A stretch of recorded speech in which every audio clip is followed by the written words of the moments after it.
Halo adik-adik di rumah, selamat pagi. Apa kabar semua? Shalom. Berjumpa kembali dengan Bunda Titi dalam ibadah sekolah minggu online Parsinode GPI Papua untuk jenjang anak remaja. Nah adik-adik, sebelum kita mulai ibadah kita di pagi hari ini, kita angkat satu pujian. Hari ini harinya Tuhan. Dengan semangat ya.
Nah adik-adik, tadi kita sudah angkat pujian untuk mengawali semua kegiatan sekolah minggu kita di pagi ini.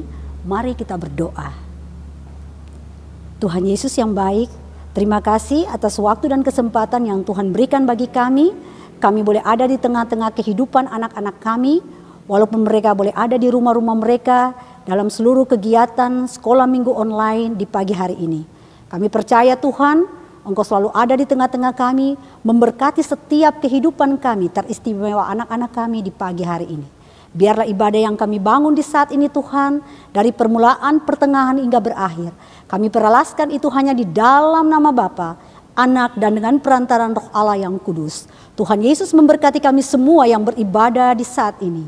Haleluya, amin. Baik adik-adik, sebelum kita membaca Alkitab pada hari ini, berkesempatan hari ini, baiklah kita berdoa memohon untuk Roh Kudus dapat memimpin kita agar kita dapat mengerti dan memahami apa maksud dari isi firman Tuhan yang akan kita pelajari hari ini. Mari kita berdoa. Puji syukur dan terima kasih Bapa yang berdalam kerajaan sorga, karena pada hari ini Tuhan masih memperbolehkan kami untuk dapat berkumpul. Lewat sekolah minggu online ini kami dapat berkesempatan untuk belajar dari firman Tuhan. Bapa, kiranya Roh Kudus mau pimpin kami, hati dan pikiran kami, agar kami dapat menerima firman Tuhan ini dengan penuh hikmat, sehingga kami dapat menggunakan ajaran Tuhan dalam kehidupan kami sehari-hari. Berfirmanlah Tuhan, karena kami sebagai anak-anak-Mu siap untuk menerima firman Tuhan. Amin. Adik-adik, pembacaan kita pada kali ini akan diambil dari Injil Matius 4 ayat 1 sampai dengan 11. dengan perikop pembacaan pencobaan di padang gurun. Maka Yesus dibawa oleh Roh ke padang gurun untuk dicobai iblis. Dan setelah berpuasa 40 hari dan 40 malam, akhirnya laparlah Yesus. Lalu datanglah si pencoba itu dan berkata kepadanya, "Jika engkau anak Allah, perintahkanlah supaya batu-batu ini menjadi roti." Tetapi Yesus menjawab, "Ada tertulis, manusia hidup bukan dari roti saja, tetapi dari setiap firman yang keluar dari mulut Allah." Kemudian iblis membawanya ke kota suci dan menempatkan dia di bumbungan bait Allah. Lalu berkata kepadanya, "Jika engkau anak Allah, jatuhkanlah dirimu ke bawah. Sebab ada tertulis, mengenai engkau ia akan memerintahkan malaikat-malaikatnya, dan mereka akan menatang engkau di atas tangannya, supaya kakimu jangan terantuk kepada batu." Yesus berkata kepadanya, "Ada pula tertulis, janganlah engkau mencobai Tuhan Allahmu." Dan iblis membawanya pula ke atas gunung yang sangat tinggi dan memperlihatkan kepadanya semua kerajaan dunia dengan kemegahannya. Dan berkata kepadanya, "Semua itu akan kuberikan kepadamu jika engkau sujud menyembah aku." Maka berkatalah Yesus kepadanya, "Enyahlah iblis, sebab ada tertulis, engkau harus menyembah Tuhan Allahmu, dan hanya kepada Dia sajalah engkau berbakti." Lalu iblis meninggalkan dia, dan lihatlah malaikat-malaikat datang melayani Yesus. Demikian pembacaan Alkitab kita pada kali ini. Haleluya. Nah, adik-adik, setelah membaca firman Tuhan, kita masuk pada topik pembahasan kita hari ini, yaitu tentang pencobaan. Pencobaan kita tahu adalah tujuannya untuk membuat manusia jatuh ke dalam dosa. Pada pembacaan kita siang hari ini, bahkan Tuhan Yesus pun dicobai oleh iblis. Nah, keadaan atau kondisi manusia yang lagi lemah berpotensi untuk dicobai oleh iblis. Dalam cerita ini, Tuhan Yesus dicobai ketika kondisi Tuhan Yesus dalam keadaan lapar setelah berpuasa, tidak makan dan tidak minum, dengan kondisi fisik yang lemah. Di situ pun iblis datang untuk mencobai dengan berkata kepada Yesus bahwa untuk merubah batu menjadi roti, ya, agar dapat bisa mengisi ataupun membuat kenyang dari Yesus saat itu. Tetapi kondisi Yesus adalah sedang berpuasa. Sebelum Yesus berpuasa itu, dia dibaptis, dan setelah itu dia pergi ke padang gurun untuk menyiapkan diri untuk proses selanjutnya dalam tujuan Yesus ada di dunia ini. Saat-saat berpuasa seperti itulah, iblis itu cenderung untuk memberikan godaan-godaan yang lebih kepada kita, karena kita dengan kondisi yang terbatas. Bayangkan kita tidak makan, tidak minum, kondisi badan lemah dan segala macamnya. Nah, adik-adik tentu bertanya-tanya apakah orang Kristen boleh berpuasa atau tidak. Di Alkitab sendiri ditulis bahwa orang Kristen boleh berpuasa.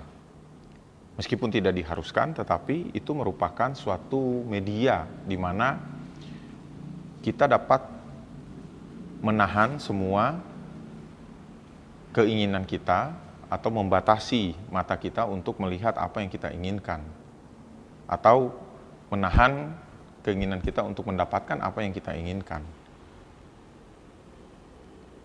Adik-adik juga dapat baca itu di kitab Ester tentang puasa. Di situ dijelaskan di kitab Ester 4 ayat 16. Di situ ada seruan bahwa mengumpulkan semua orang Yahudi untuk berpuasa. Mereka di situ tidak makan dan tidak minum selama 3 hari dan 3 malam, baik waktu siang ataupun malam. Begitu. Jadi puasa dalam artian tidak makan dan tidak minum untuk waktu yang tertentu, ya, membatasi keinginan-keinginan kita untuk keinginan dasar kita maupun keinginan yang lain, dalam jangka waktu tertentu. Tujuannya yaitu untuk mendekatkan diri kita dengan Tuhan. Sebagaimana Tuhan Yesus sendiri mengambil langkah untuk berpuasa sebelum melaksanakan tugasnya dalam dunia ini, yang lebih lagi sebelum proses penebusan dosa berupa yang nantinya Tuhan akan ditangkap dan disalib begitu. Jadi adik-adik, kurang lebih itu tentang puasa. Selanjutnya kita akan melihat nih bagaimana cara kerja iblis dalam pembacaan Alkitab kita pada kali ini. Bagaimana iblis berusaha untuk menjatuhkan iman Yesus, menjatuhkan percaya Yesus, menjatuhkan Yesus ke dalam dosa, sehingga tujuannya Yesus menjadi tidak layak untuk mengemban tugas yang sudah ditentukan oleh Bapa di sorga, bahwa Yesus akan menjadi penyelamat bagi dunia ini. Tetapi sangat luar biasa, kita membaca 3 kali iblis mencoba Yesus, tapi Yesus bisa untuk memberikan contoh bagi kita semua bahwa yang punya kuasa, yang punya otoritas penuh adalah Allah Bapa yang dalam kerajaan sorga. Dan ketika kita bersandar, kita menyerahkan diri kita sepenuhnya, bahkan di saat lemah pun Tuhan ada untuk menolong kita. Seperti itu. Dicobai dari merubah batu menjadi roti, Yesus tidak mau. Lalu iblis menawarkan hal lain. Iblis mencobai untuk biar Yesus menjatuhkan diri agar malaikat tidak usah takut menjatuhkan diri karena malaikat akan menangkapnya di bawah. Tetapi sekali lagi Tuhan Yesus menghardiknya dan bilang bahwa janganlah engkau mencobai Tuhan Allahmu. Gitu. Sampai akhirnya iblis juga mencobai Yesus, mencobai roh Yesus, bahwa Yesus harus tunduk kepadanya, maka semuanya akan diberikan kepada Yesus. Tetapi sekali lagi Yesus menolaknya, dan Yesus menjawab bahwa enyahlah iblis, engkau harus menyembah Tuhan Allahmu, dan kepada Dia sajalah engkau menyembah. Nah, ini contoh-contoh yang harus kita ingat, yang harus kita simpan dalam diri kita adik-adik, bahwa apa yang kita pelajari hari ini adalah suatu sikap yang paling benar, yang paling harus kita lakukan di saat dimana ada cobaan-cobaan seperti itu datang. Apalagi di dunia sekarang ya, dunia yang sudah sangat cepat informasinya, sangat cepat kemajuannya, teknologinya, dan segala macam yang membuat orang itu sangat mudah untuk berbuat jahat gitu. Jadi ketika kita tidak dekat dengan Tuhan, cobaan itu datang, kita bisa jatuh dalam dosa langsung. Tetapi kalau ketika kita dekat dan berserah kepada Tuhan, Tuhan akan menolong kita dengan caranya. Karena Tuhan akan memberikan kekuatannya untuk menguatkan kita. Seperti itu adik-adik. Contoh zaman-zaman sekarang tuh kalau orang lapar itu, kalau sudah usaha tidak dapat, dia bisa saja mencuri. Seperti itu. Untuk dapat memenuhi kebutuhan fisiknya. Ya. Seperti itu adik-adik. Jadi bagaimana nih adik-adik untuk bisa kita agar tahan uji, tahan banting? Haruskah kita berpuasa? Kenapa tidak? Coba sajalah adik-adik melakukan puasa, tidak harus lama, tapi mempraktekkan itu dalam kehidupan adik-adik, berserah penuh kepada Tuhan, menahan hawa nafsu kita untuk mau makan ini, mau makan itu, mau punya ini, mau punya itu, mau main game, mau main handphone. Coba kita untuk menahan hati kita, keinginan kita, hasrat kita untuk hal-hal yang dunia punya ini. Dan menyerahkan diri kita penuh pada Tuhan selama kita melaksanakan puasa itu. Semoga hal-hal yang kita bahas hari ini tentang puasa, tentang pencobaan ini dapat membantu kita untuk menjadi orang yang lebih baik lagi ke depannya. Seperti itu, semoga dapat menguatkan iman kita untuk dapat bersikap bahwa kita berjalan dengan Tuhan. Dan selalu berjalan dengan Tuhan dan selalu bersandar kepada Tuhan saja. Seperti itu adik-adik. Sekian pembahasan kita pada hari ini. Berikut adik-adik ada sedikit tugas dari kakak pengasuh ya buat adik-adik untuk dapat dihafalkan.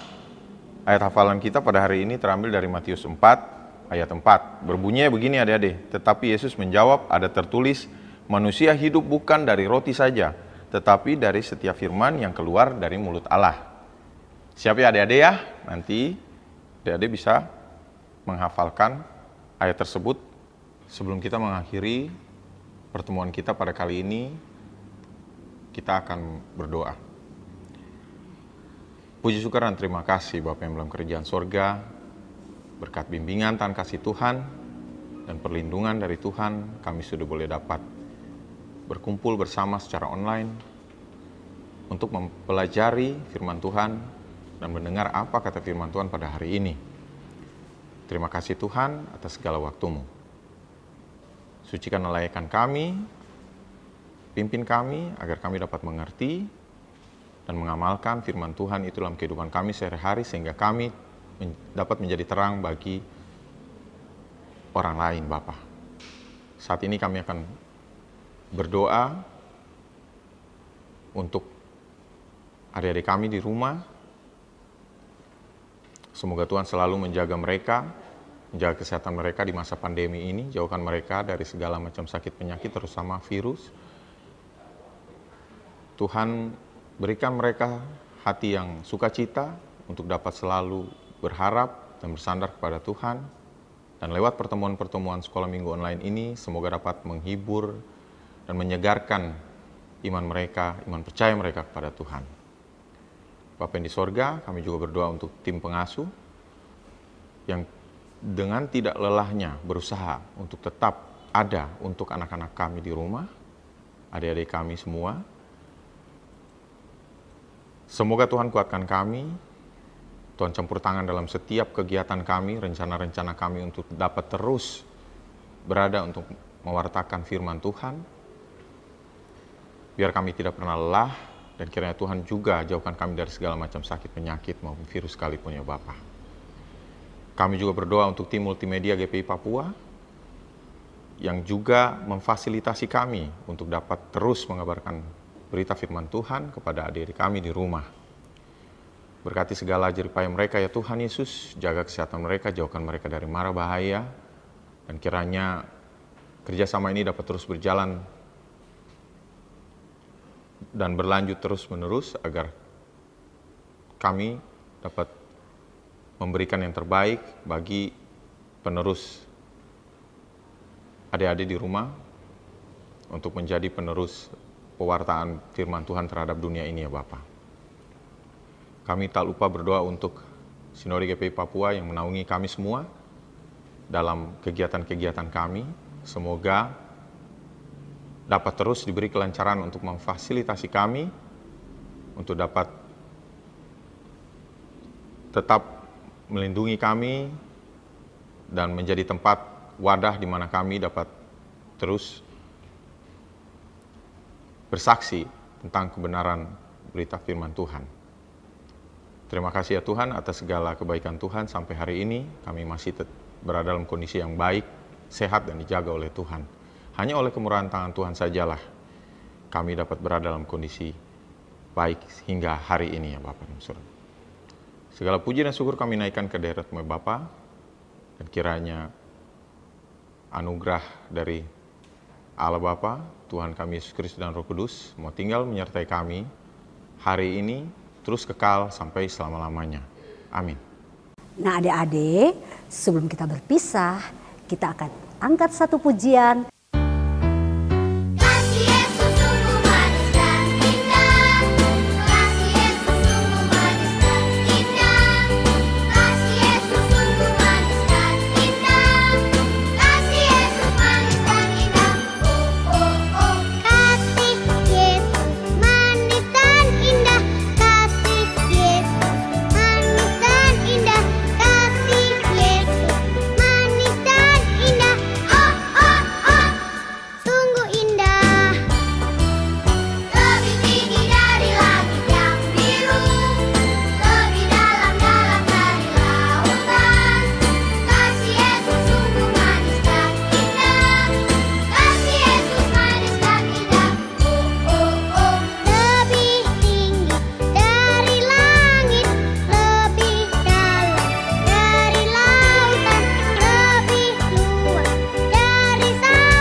Nah adik-adik, demikian ibadah kita di hari ini. Bunda pesankan buat kita semua tetap menjaga protokol kesehatan dengan memakai masker, mencuci tangan, dan menjaga jarak. Demikian ibadah kita di hari ini. Kita akan berpisah dan kita akan bertemu minggu depan.